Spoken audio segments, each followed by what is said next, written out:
ตีแล้วแต่บ้านพี่นะเอาเส้นตีแล้วมันปลาวังขวาพาตังเด้อตอดบนน้ำตอดตีเอาไว้ทำอะไรมันตอดเหรอนี่เลยนั่งกินแล้วก็ใส่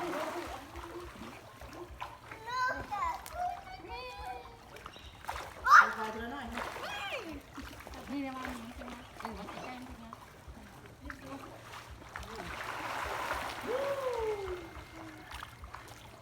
มีไว้มาหนึ่งมาอีกลงไปแม่ลงให้มันตอมขานะนี่มาให้นะคนนี้ไหม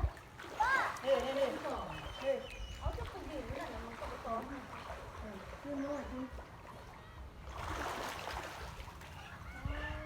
ไปไหนล้างมือเด้อทุกคนแล้ว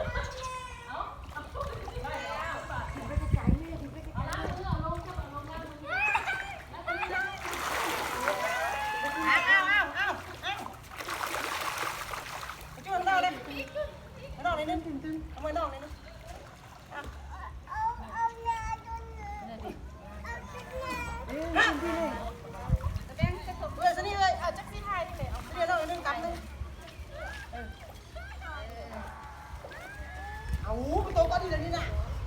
ไม่หลุดสนามคุณแม่เลย